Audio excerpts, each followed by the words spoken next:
Listen here, you ghetto trash. First class isn't for food stamp like you. Amanda Whitaker's venomous snarl cuts through Gate 27 like a blade.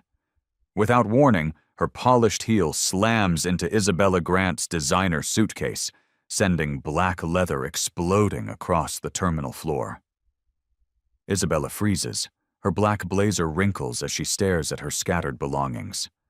Around them, passengers gasp and reach for phones. Amanda towers over the mess, blonde hair gleaming under fluorescent lights. Her airline badge catches the glare as she crosses her arms, satisfaction spreading across her face like poison. "Maybe next time you'll know your place," Amanda hisses. Isabella's dark eyes remain steady. No tears, no screaming, just quiet dignity as she kneels to collect her things while strangers watch in horror. This flight attendant just made the biggest mistake of her career. Dallas-Fort Worth International Airport pulses with Tuesday morning energy. Terminal C stretches endlessly, filled with the steady hum of rolling luggage and gate announcements. Business travelers clutch steaming coffee cups while checking phones for last-minute emails. Flight 1847 to Seattle sits at Gate 27, its silver body gleaming under morning sunlight streaming through floor-to-ceiling windows. The Boeing 737 represents millions in corporate partnerships, though most passengers see only another metal tube to carry them across the country. Isabella Grant moves through this world like she belongs. Her Louboutin heels click confidently across polished marble as she approaches the premium check-in counter. The agent's face brightens with recognition. "Good morning, Miss Grant. Your usual seat in 2A is ready." Isabella nods graciously, sliding her platinum card across the counter. Her movements are measured, professional. At 38, she carries herself with the quiet authority that comes from boardroom victories and corporate battles won. Behind designer glasses, her eyes scan merger documents on her tablet. Grant Aerospace Solutions has spent 3 years positioning for this moment. Today's board meeting in Seattle will announce the $500 million partnership that will revolutionize aircraft safety systems. Her phone buzzes constantly. "Isabella, the Times wants a comment on the merger. Miss Grant, when can we schedule the investor call? Each message represents millions in market value, hundreds of jobs, technological advances that will save lives." She silences the device and focuses on the gate area. Years of business travel have taught her to observe, to read people in situations. The skill that built her empire now scans for potential disruptions to her carefully planned schedule. Across the terminal, Amanda Whitaker adjusts her airline uniform for the 3rd time. 8 years of service have hardened her features into permanent disapproval. Her blonde hair, pulled severely back, frames a face that rarely smiles genuinely. Amanda watches the first-class boarding area like a guard protecting treasure. In her mind, premium seats belong to certain people. The right people. People who look like her, talk like her, come from her world. She's attended diversity training sessions 6 times. Each mandatory hour felt like punishment. Listening to corporate lectures about unconscious bias and inclusive service. The written warnings in her file mean nothing to her. Rules are for other people. Her phone displays social media posts she shares only with close friends. Memes about those people taking what they don't deserve. Comments about merit and earned success.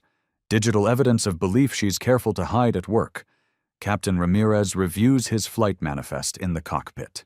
23 years of flying have taught him to spot trouble before it starts. His diverse crew reflects modern aviation, but he knows prejudice still lurks in unexpected places. Emily Ford, the junior flight attendant, organizes passenger service items with nervous energy. This is only her 2nd month on the job, and she's already learned to navigate Amanda's moods. The casual racist comments disguised as jokes, the deliberate poor service to certain passengers. Emily wants to speak up, but she needs this job.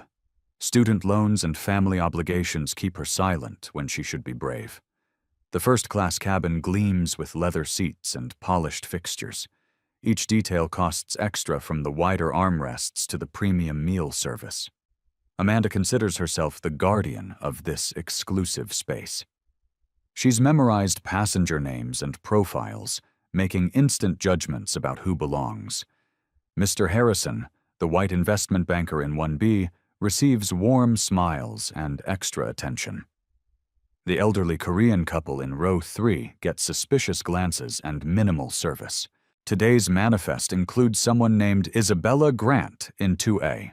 Amanda assumes it's another diversity hire or scholarship case, someone who stumbled into money they didn't earn.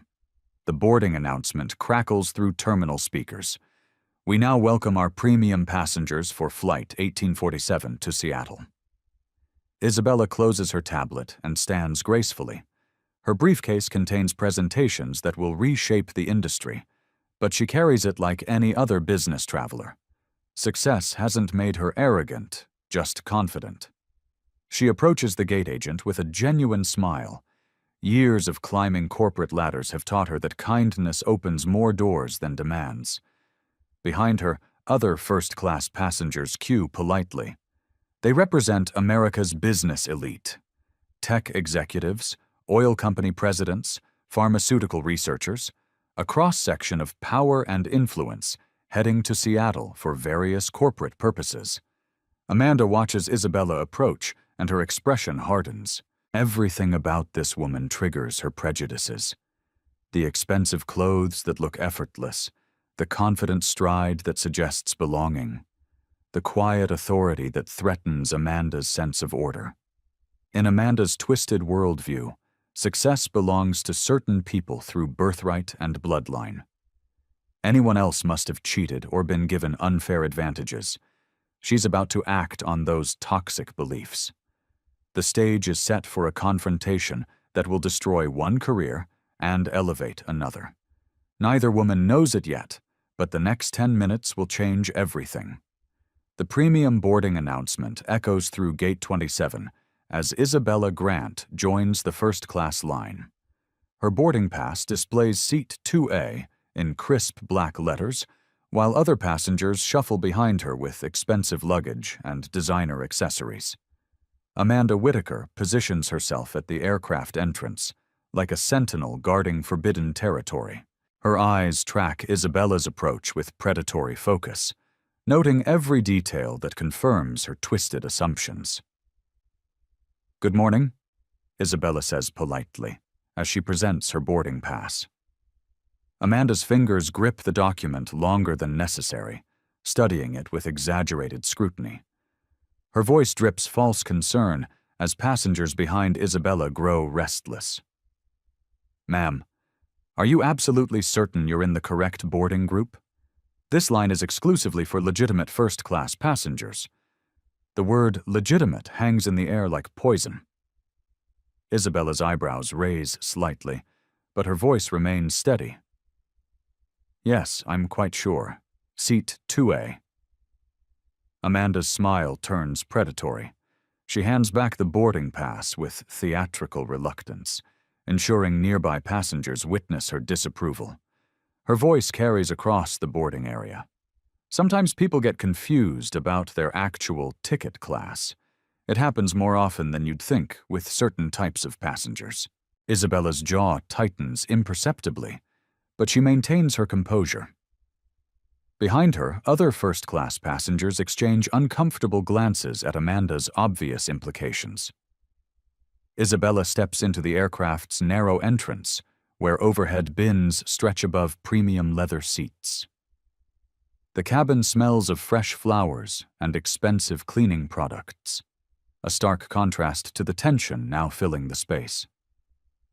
She lifts her black leather suitcase towards the first-class overhead compartment with practiced ease. The bag represents months of travel to aerospace facilities across 3 continents, filled with prototypes that will revolutionize aircraft safety. Amanda appears beside her like a striking snake, her voice sharp enough to cut glass. Excuse me, but that absolutely doesn't belong here. Isabella pauses, suitcase halfway to the bin. I'm sorry.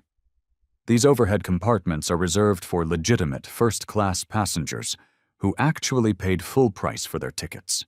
Perhaps you'd be more comfortable storing your belongings in the rear of the aircraft where your kind typically sits. The racist insult lands like a physical blow. Other passengers stop their boarding routine, sensing drama about to unfold. Isabella's grip tightens on her suitcase handle as whispers ripple through the cabin. This is my assigned seat. 2A. I have every right to use this storage space. Amanda's voice rises loud enough for the entire first-class cabin to hear, each word dripping with contempt. Ma'am, I don't know whose credit card you stole to buy that ticket, but I'm responsible for maintaining order and security on this aircraft. Some people simply don't understand that money can't buy class or breeding. Isabella's boarding pass trembles slightly in her free hand, but her voice remains controlled despite the escalating humiliation. I'd like to speak with your supervisor immediately. I am the senior flight attendant on this aircraft. Amanda snarls, stepping closer until Isabella can smell her cheap perfume mixed with hatred. And I'm telling you that neither you nor your ghetto luggage belongs in first class with decent people. Robert Harrison, a white investment banker in seat 1B, looks up from his Wall Street Journal with growing alarm. Excuse me, but this seems completely inappropriate. Amanda whirls on him with fury, her mask of professionalism completely shattered. Sir, I'm handling a security situation involving a suspicious passenger. This woman clearly used fraudulent means to obtain her ticket and is now refusing to cooperate with standard verification procedures. She showed you her boarding pass. Harrison shoots back, his voice carrying the authority of someone accustomed to corporate boardrooms. What more verification do you need? Amanda's response reveals the full depth of her poisonous worldview. A boarding pass anyone can fake these days. Look at her. Does she really look like someone who can afford $1,800 for a first-class ticket? Please. We both know she's either using welfare money meant for food or she lifted someone's credit card. The racist implications hang naked in the recycled air. Emily Ford, the junior flight attendant, watches from the galley with growing horror. Her training manual never prepared her for witnessing such blatant discrimination from a colleague. Without warning, Amanda's polished shoe connects with Isabella's suitcase in a vicious kick that echoes through the cabin like a gunshot. The expensive leather crashes to the narrow aisle floor with tremendous force, spilling open to reveal business documents, electronic prototypes, and personal items scattered across the aircraft carpet. Gasps echo through the cabin like a wave. A businessman in seat 1C drops his newspaper entirely. The elderly woman in 3A covers her mouth in shock while reaching for her phone. Multiple devices appear in passenger hands like magic, their cameras already recording what's clearly becoming a viral moment. Maybe next time you'll remember your place and stay in the back where you belong. Amanda hisses loud enough for everyone to hear while standing over the scattered belongings like a conquering general. Isabella stares at her scattered belongings in stunned silence. Years of corporate negotiations have prepared her for hostile takeovers and boardroom battles, but not this level of public humiliation and racial hatred. She kneels gracefully to collect her things, maintaining dignity while passengers watch in absolute horror. Her hands shake slightly as she gathers sensitive aerospace documents from the aircraft floor, each piece representing millions in research and development. The cabin falls silent except for the rustling of papers and the soft clicks of phone cameras capturing every moment. Isabella's expensive blazer wrinkles as she crouches, but her movements remain measured and professional despite the degrading circumstances. This is absolutely unacceptable behavior, declares Harrison, his voice carrying across the cabin. I've flown first class for 15 years, and never witnessed such unprofessional, racist treatment of any passenger. Amanda's face contorts with rage as she realizes her actions are being questioned by someone she considers her social equal. "Sir, I'm simply following established company protocols for suspicious passengers and potential security threats. This woman's behavior and attitude clearly indicate she doesn't belong in this cabin with respectable travelers." "What suspicious behavior?" demands the elderly woman in 3A, her voice sharp with indignation. "She's been nothing but polite, while you've been absolutely horrible." Amanda's answer strips away any pretense of professional conduct. Her entire presence here is suspicious. The expensive clothes that don't match her obvious background. The entitled attitude like she has some right to be here. The way she carries herself like she actually belongs among successful people. I've been doing this job for 8 years, and I can spot these diversity cases and affirmative action hires from across the terminal. More phones emerge from passenger seats throughout the cabin. The hashtag #FirstClass, while black and female won't trend for another hour. But it's already being born in this crystallized moment of institutional racism and misogyny. Isabella rises slowly, her scattered belongings finally gathered and clutched against her chest. Every eye in first class focuses on her response, waiting to see how she'll handle this unprecedented attack on her dignity and humanity. "I purchased this ticket with my own money from my own bank account," she says quietly, her voice carrying the controlled authority of someone accustomed to addressing hostile audiences. "I have every legal and moral right to be here." Amanda laughs harshly, the sound grating against the cabin's refined atmosphere. "Your own money, please. We both know how people like you really afford luxury items, government assistance programs, diversity scholarship funds, maybe identity theft. I've seen every scam in the book during my career." Emily Ford grips the galley counter until her knuckles turn white, torn between her conscience and her desperate need to keep this job. She knows she should intervene, but fear of Amanda's retaliation and her own precarious employment status keep her frozen in place. "Ma'am, I'm ordering you to move to economy class where you belong, or I'll have airport security physically remove you from this aircraft," Amanda continues, her voice growing stronger and more authoritative with each inflammatory word. "This flight serves important business travelers who pay premium prices for premium service and exclusive environments, not charity cases looking for handouts or trying to live above their station." Isabella's composed facade finally cracks slightly, not with anger, but with profound sadness that this level of hatred still exists in 2024. Her voice remains steady despite the escalating humiliation. "I'm not moving anywhere. I paid for this seat legally, and I intend to occupy it." Amanda's face flushes crimson with rage. She reaches for the aircraft phone with theatrical urgency, ensuring every passenger witnesses her authority being exercised. "Security to Gate 27 immediately. Code yellow.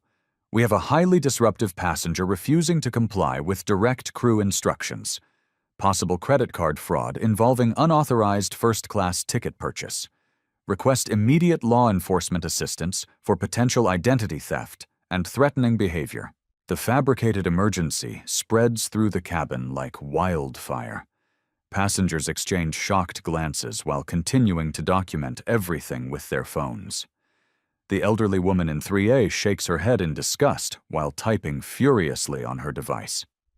Captain Ramirez's voice crackles through the intercom. Professional but strained. "Ladies and gentlemen, we're experiencing an operational delay. While our crew addresses a passenger service issue, we appreciate your patience and will update you shortly." Heavy footsteps echo from the jet bridge as 2 airport security officers approach the aircraft entrance. Officer Sanchez, a seasoned professional with 20 years of experience, enters first with his partner, Officer Jenkins, close behind. Their radios crackle with constant chatter as they assess the tense situation. "What seems to be the problem here?" Sanchez asks, his trained eyes immediately assessing the tension-filled cabin atmosphere. Amanda launches into her rehearsed narrative with practiced victimization, her voice trembling with false emotion. Officers, this passenger has been extremely aggressive and non-compliant since boarding. She's using what appears to be a fraudulent first-class ticket and became physically violent when I attempted to verify her documentation according to standard security protocols mandated by federal aviation regulations. Sanchez looks at Isabella, who sits quietly in seat 2A with her belongings neatly arranged beside her. Her calm demeanor contrasts sharply with Amanda's agitated state and wild accusations. "And ma'am, may I see your identification and boarding documents, please?" Isabella produces her driver's license and boarding pass without hesitation. Her movements are measured and cooperative, clearly familiar with professional interactions and law enforcement procedures. "Isabella Grant, seat 2A, Sanchez reads aloud, examining the documents carefully. "Everything appears to be in perfect order here." Amanda interrupts desperately, sensing her carefully constructed narrative beginning to crumble around her. "Sir, appearances can be extremely deceiving in cases like this. I've observed multiple suspicious behavior patterns completely consistent with identity theft, credit card fraud, and aggressive criminal activity. The expensive clothing that doesn't match her obvious socioeconomic background. The entitled attitude when confronted with legitimate questions, the absolute refusal to accept appropriate seating arrangements. These are classic textbook indicators of sophisticated criminal activity and potential terrorist threats." Officer Jenkins examines Isabella's documents more closely, his expression growing increasingly skeptical of Amanda's increasingly wild claims. "Ma'am, these documents appear completely legitimate and properly issued. What specific suspicious behavior did you personally observe that would indicate criminal activity?" "Her entire presence here is inherently suspicious," Amanda insists, her voice rising to near hysteria as she realizes her authority is being questioned. Look at her carefully. Does she really look like someone who legitimately belongs in first-class accommodations? The way she talks, the way she carries herself, the expensive accessories, it's all an elaborate performance. These people always try to scam their way into luxury situations far above their natural station in life. Robert Harrison stands up from his seat, his corporate authority radiating through his expensive suit and commanding presence. "Officers, I've personally witnessed this entire disgraceful incident from beginning to end. This flight attendant has been systematically racially harassing this innocent passenger from the very moment she boarded this aircraft. The woman has done absolutely nothing wrong except exist while black. Sir, please remain seated and uninvolved." Amanda snaps at Harrison with increasing desperation. This situation absolutely doesn't concern uninformed passengers. Blatant racism and systematic discrimination concern every decent human being. Harrison fires back with righteous anger. "Your behavior has been absolutely disgusting and completely unprofessional." Multiple passengers begin speaking simultaneously, creating a growing chorus of support for Isabella and condemnation of Amanda's actions. The woman in 3A waves her phone triumphantly. "I've recorded absolutely everything on video. This attendant deliberately kicked her expensive luggage and repeatedly called her ghetto trash and welfare queen." A businessman in seat 1C adds his testimony. "I heard her suggest that the passenger stole someone's credit card. Pure racial profiling with no evidence whatsoever." Emily Ford finally finds her courage, stepping forward from the galley area where she's been frozen with indecision. Her voice trembles but carries growing conviction. "Officers, I personally witnessed the entire ugly incident. Miss Whitaker deliberately kicked the passenger's luggage and made several completely inappropriate comments about her race, economic status, and supposed criminal behavior." Amanda whirls on her colleague with absolute fury, realizing her support system is crumbling. "Emily, you're completely mistaken about what happened. You weren't even paying proper attention to the situation." I was standing right here the entire time. Emily responds with newfound firmness. I heard every single racist word you said. Sanchez requests to review the cell phone footage from multiple passengers. The videos clearly show Amanda's aggressive behavior, the deliberate suitcase kick, and her escalating verbal abuse.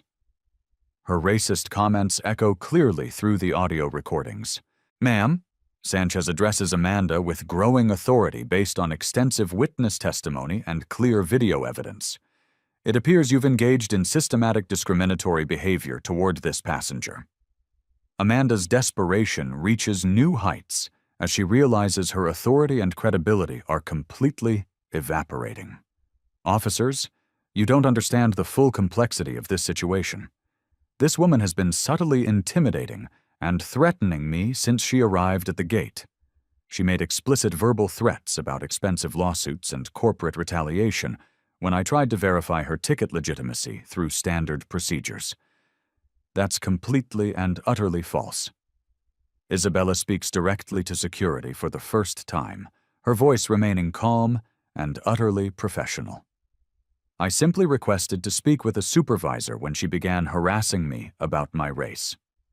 Officer Jenkins reviews his detailed notes carefully. Miss Whitaker, multiple credible witnesses completely contradict your version of events.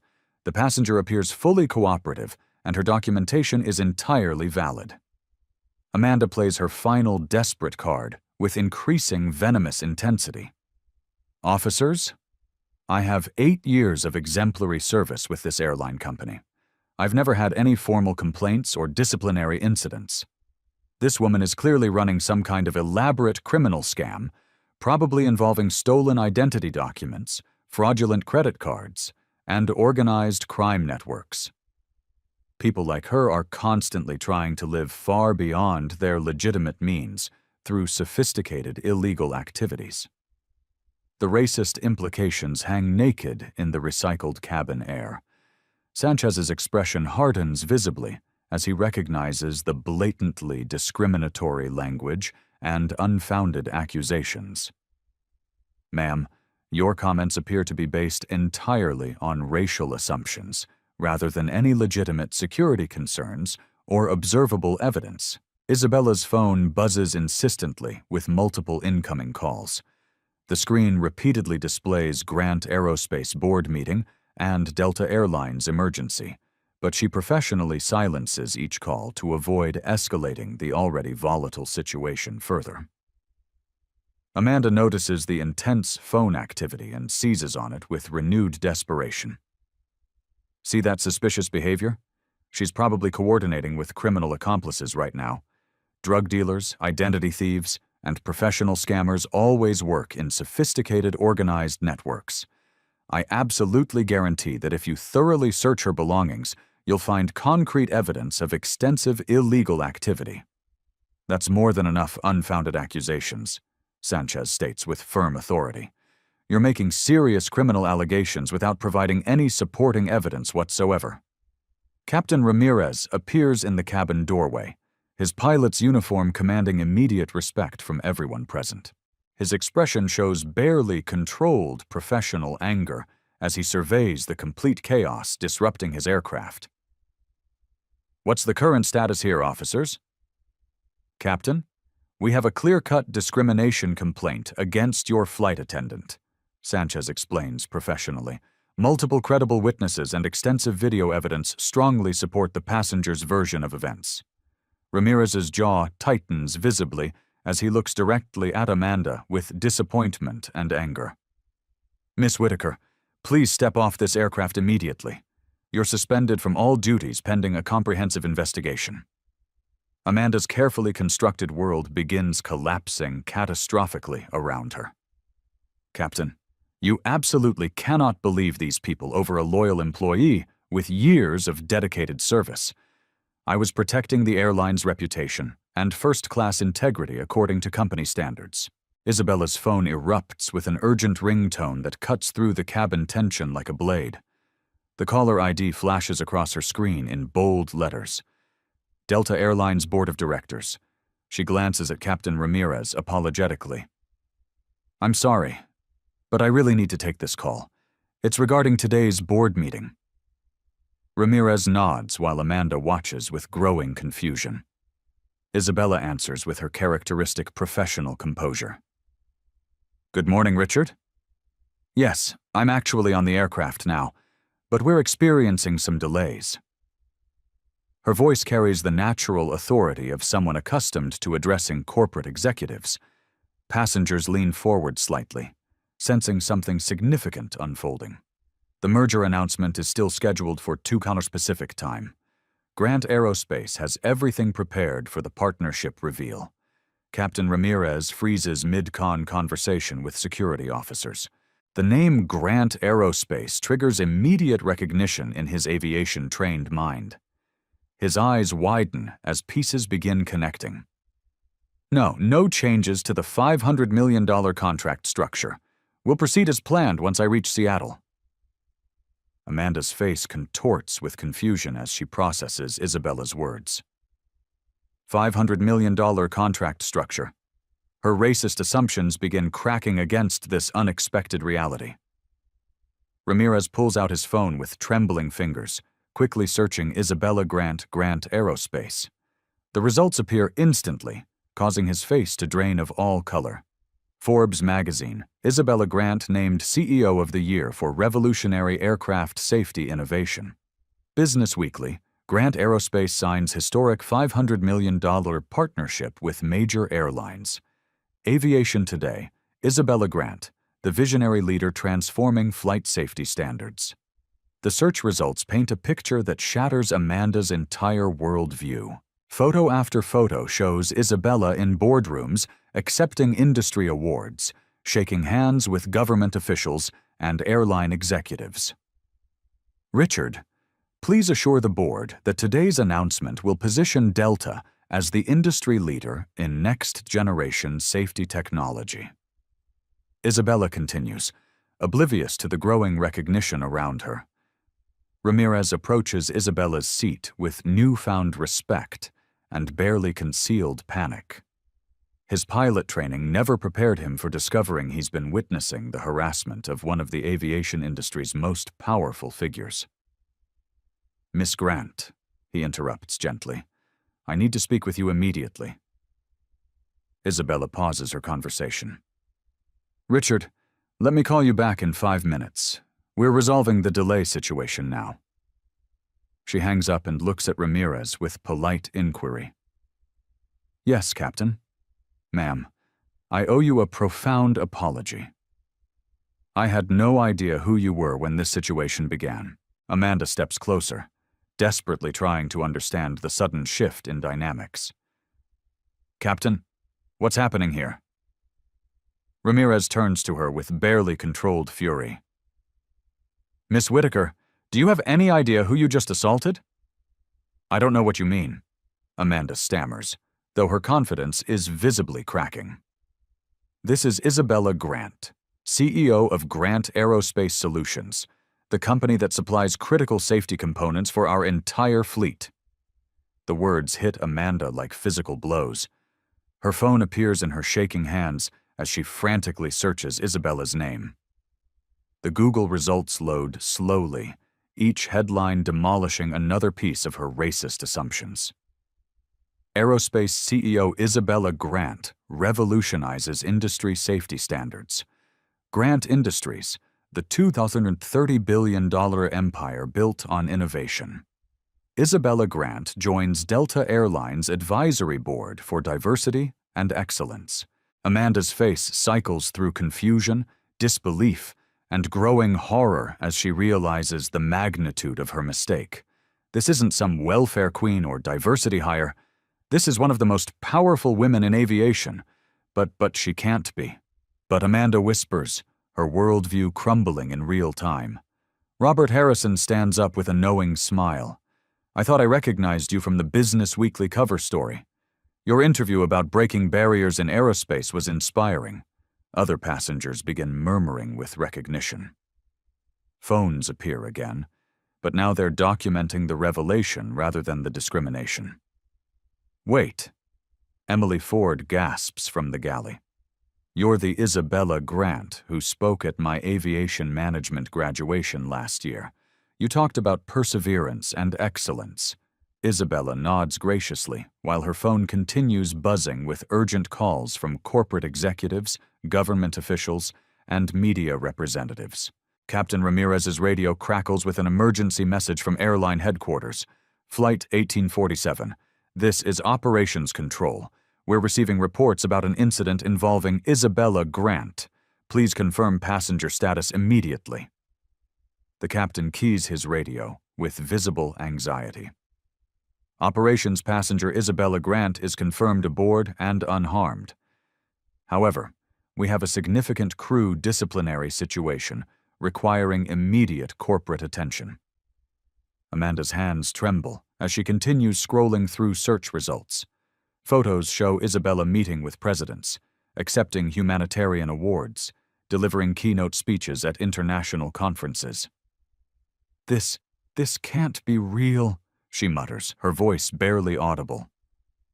Miss Whitaker, Ramirez addresses her with ice-cold professionalism. You just racially harassed and physically assaulted one of our most important business partners, someone whose company holds contracts worth hundreds of millions of dollars with this airline. Isabella's phone rings again, this time displaying Delta CEO Urgent. She looks at Ramirez apologetically.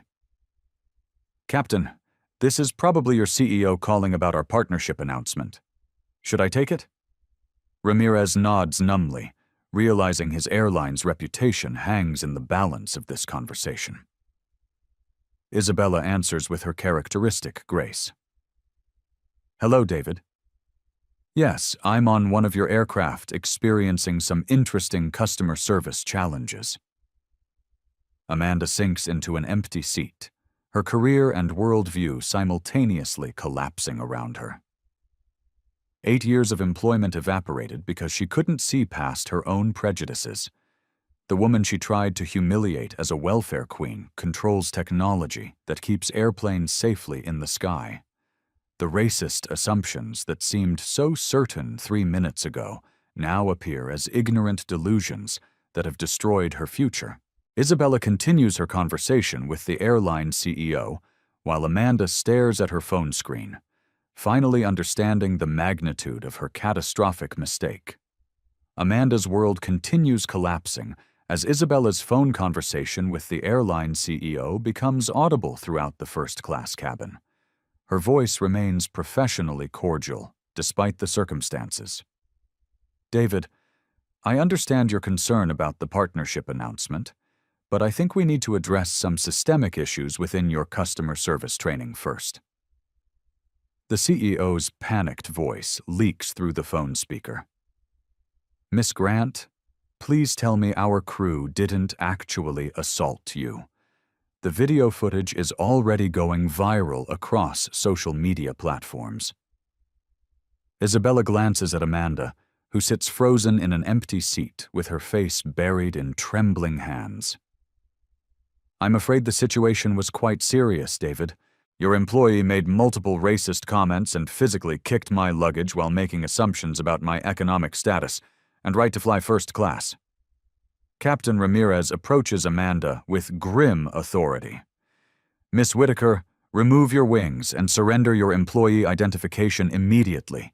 You're terminated effectively at this moment. Amanda's head snaps up, tears streaming down her face as reality crashes over her. Captain, please, I made a mistake. I didn't know who she was.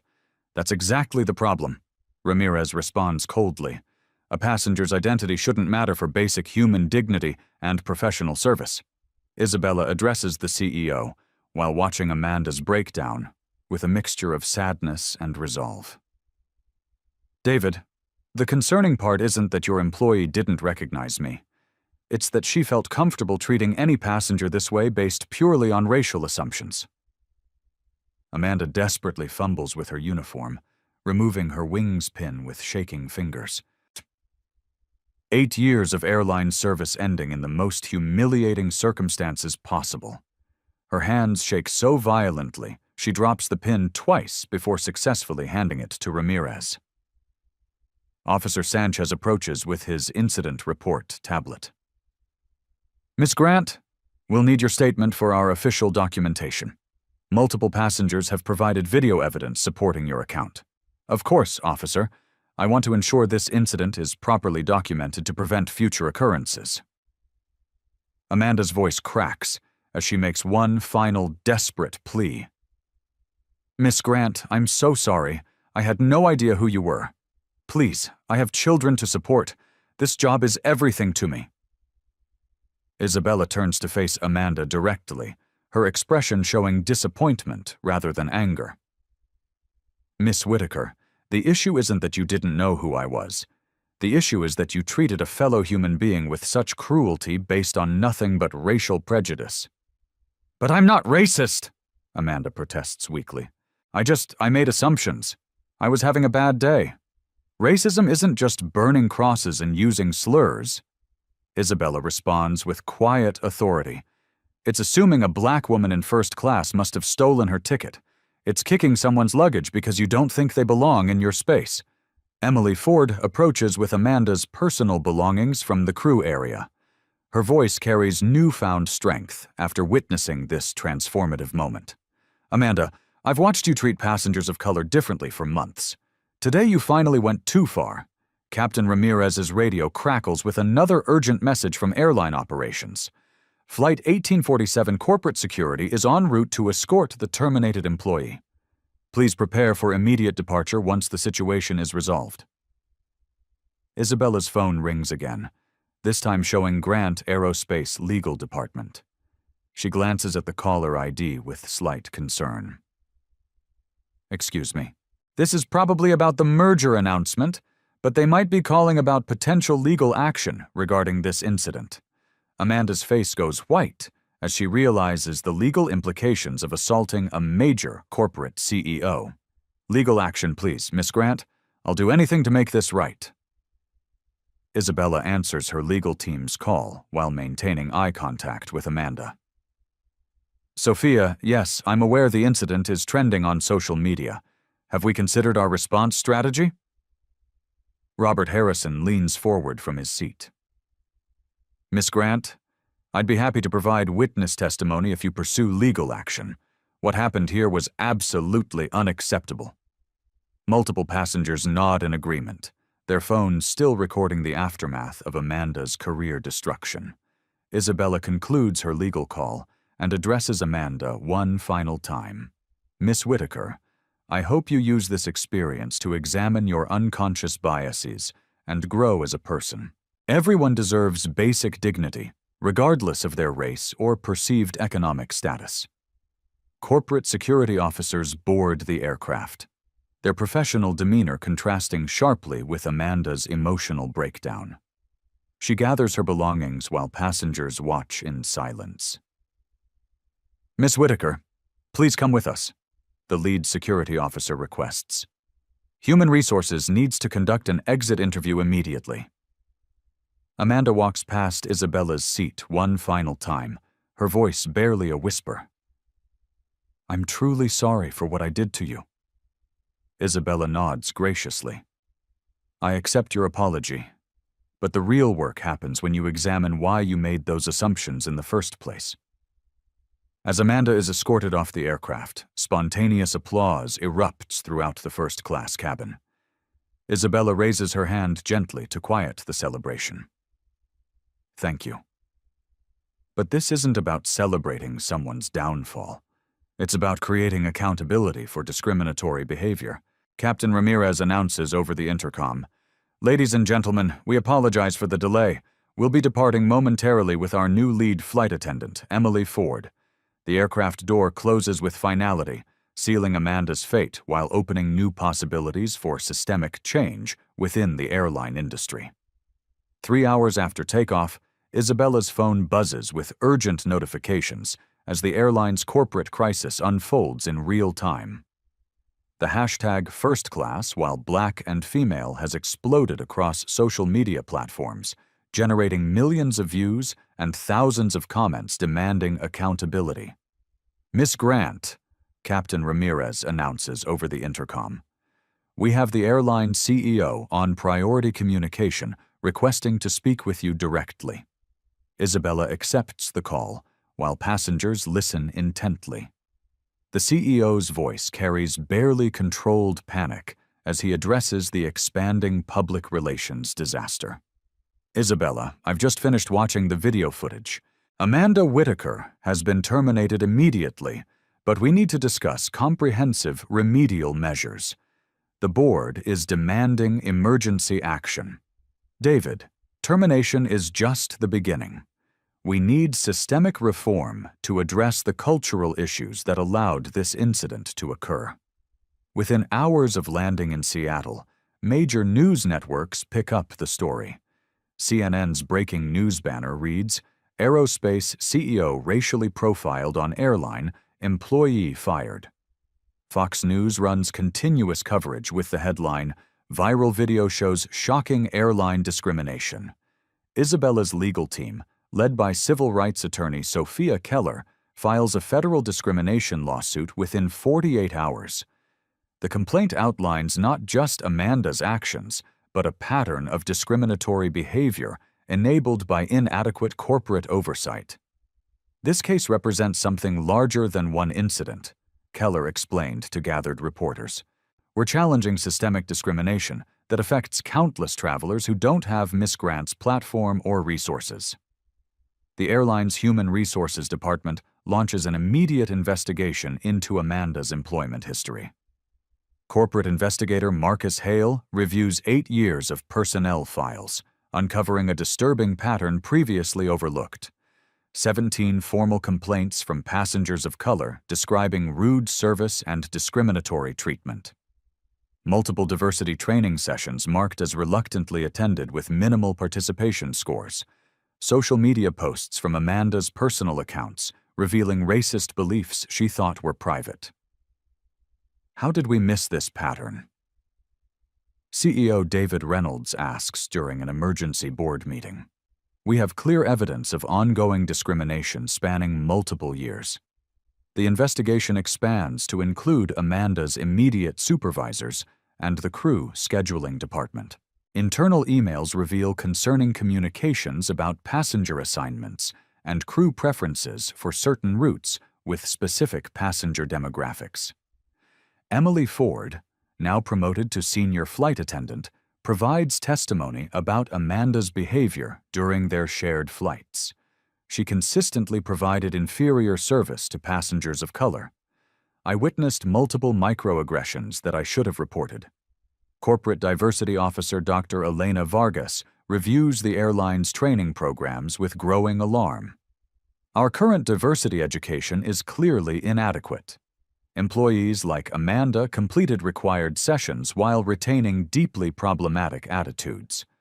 Local news stations in Dallas investigate Amanda's background, discovering her involvement with several online groups promoting racial superiority ideologies.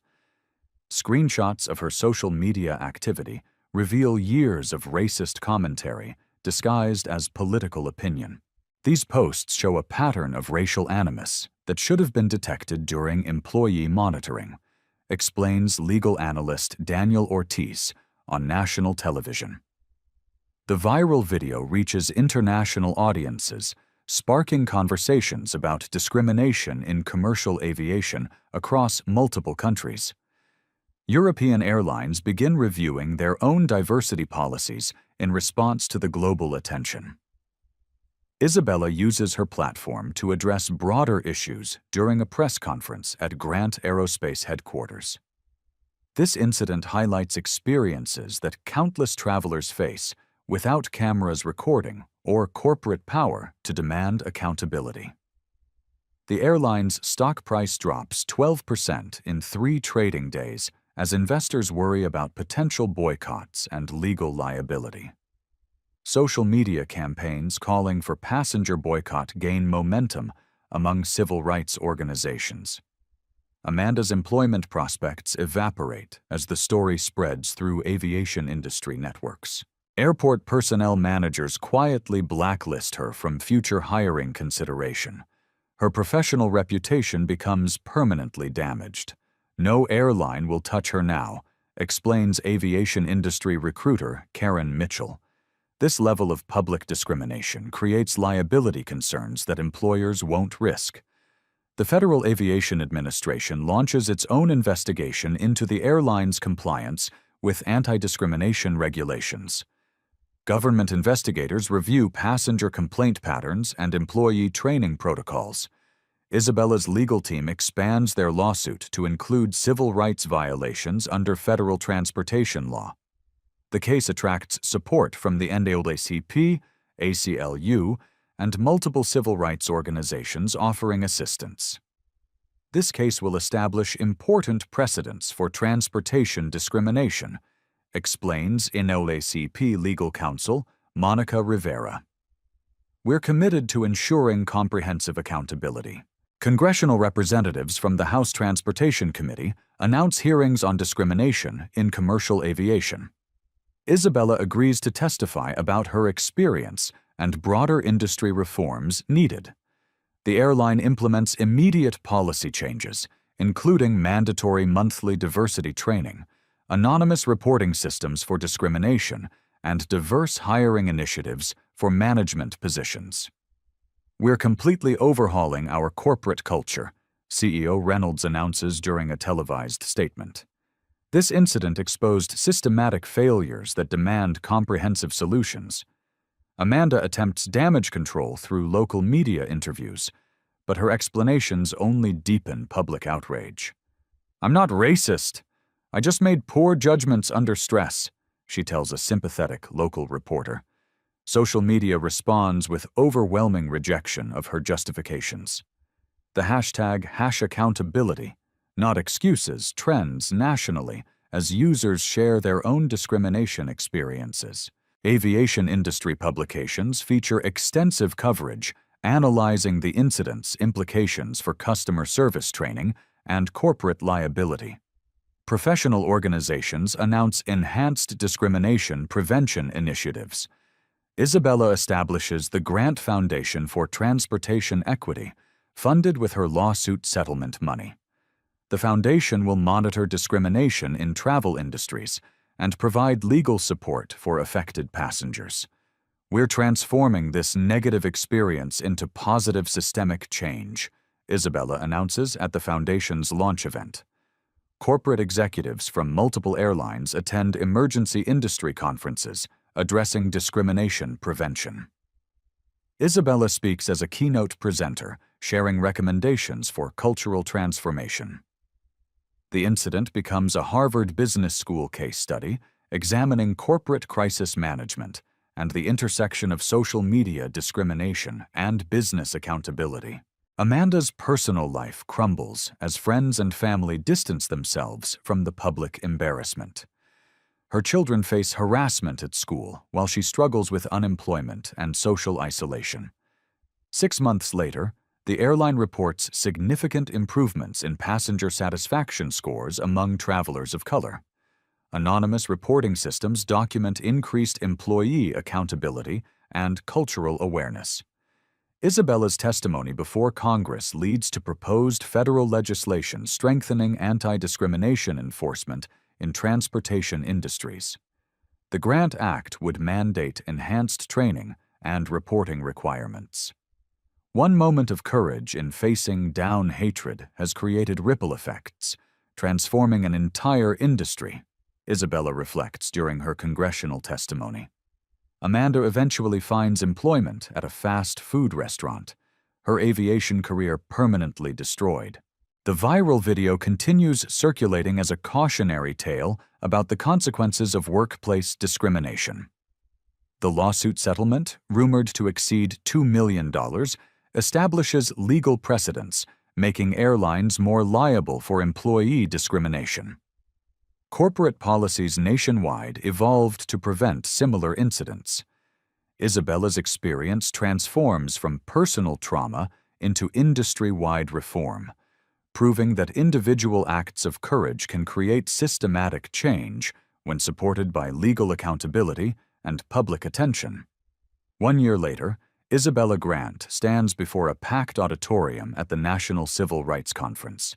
her voice carrying the quiet strength that transformed a moment of humiliation into industry-wide change. That day, on Flight 1847, I had a choice. I could have quietly endured the discrimination, grateful for my privilege and platform. Instead, I chose to stand up, not just for myself, but for every person of color who faces similar treatment without cameras recording or corporate power to demand justice. The Grant Foundation for Transportation Equity has processed over 300 discrimination complaints in its first year, providing legal support and advocacy for travelers who previously had no recourse. Their anonymous reporting app has documented patterns of bias across multiple transportation companies. We've learned that my experience wasn't unique. It was simply the most visible example of systematic discrimination affecting millions of travelers annually. The airline industry has implemented unprecedented reforms following Isabella's case. Mandatory quarterly bias training now includes real-world scenarios based on documented incidents. Anonymous reporting systems have uncovered and addressed hundreds of discriminatory practices previously ignored. Change happened because ordinary people refused to stay silent when they witnessed injustice. The passengers who recorded that incident, the colleagues who spoke the truth, the security officers who investigated fairly, they all chose courage over comfort. Isabella's merger announcement, delayed by one day due to the discrimination incident, ultimately strengthened Grant Aerospace's position in the market. The company's commitment to diversity and inclusion attracted new partnerships worth over $1 billion in additional contracts. Sometimes our greatest challenges become our most powerful opportunities for growth and positive impact. Emily Ford, now the airline's youngest senior flight attendant, credits Isabella's example with inspiring her own leadership development. Watching Miss Grant maintain her dignity while facing such hatred taught me that true strength comes from standing up for what's right, even when it's difficult. The airline reports a 43% improvement in customer satisfaction scores among travelers of color. Employee diversity has increased significantly, with particular growth in leadership positions previously dominated by single demographics. Amanda Whitaker's story serves as a cautionary tale circulated through aviation industry training programs. Her social media posts preserved as evidence demonstrate how personal biases can destroy professional careers when translated into discriminatory actions. I don't celebrate anyone's downfall, but I do believe in accountability. Amanda's consequences remind us that our actions have impact beyond ourselves. The viral video continues generating educational discussions in corporate training sessions worldwide. Business schools analyze the incident as a case study in crisis management, social media accountability, and the intersection of personal prejudice with professional responsibility. Technology has made discrimination harder to hide, but it's also created opportunities for positive change when people choose to document and share injustice. Congressional hearings inspired by Isabella's testimony led to the Transportation Equity Act, requiring enhanced anti-discrimination training and enforcement across all federally regulated transportation industries. The legislation passed with bipartisan support. Policy change happens when individual stories illuminate systematic problems. My experience became everyone's opportunity to demand better. Isabella's keynote speeches at universities focus on transforming adversity into advocacy. Students consistently ask how she maintained composure during such public humiliation. Dignity isn't about never feeling hurt or angry. It's about choosing your response carefully, knowing that your actions in difficult moments define your character and influence others. The Grant Foundation's scholarship program has awarded full college tuition to 50 students from underrepresented communities pursuing careers in aviation and aerospace engineering. Recipients commit to continuing the cycle of positive change through their future leadership. Every young person who enters these industries with values of equality and inclusion represents progress towards the world we want to create. International aviation organizations have adopted similar reforms following global attention to Isabella's case. The incident sparked conversations about discrimination in transportation systems across multiple countries and cultures. Justice isn't just an American value. It's a human value that transcends borders and brings people together around shared principles. Isabella's reflection on that transformative day remains grounded in hope rather than bitterness. I learned that one person's hatred, when met with community support and institutional accountability, can become the catalyst for widespread positive change. Today, she travels frequently for business, often recognizing flight attendants who approach her with gratitude for inspiring industry reforms. Miss Grant, thank you for making our workplace better for everyone. That day, I thought I was just trying to get to a board meeting. I had no idea I was helping to reshape an entire industry's approach to equality and justice. As Isabella concludes her speech, the audience rises in sustained applause. Her story continues inspiring individuals to transform personal challenges into community progress. Share this story if you believe everyone deserves dignity, regardless of their race, gender, or economic status. Follow our foundation's work as we continue fighting discrimination in all its forms. Comment below about times you've witnessed or experienced similar treatment. The final message appears on screen as Isabella's image fades. In a world where you can be anything, choose to be someone who stands up for justice. What would you have done if you witnessed this discrimination? How will you use your voice and privilege to protect others? Will you be a bystander or an advocate when injustice happens around you?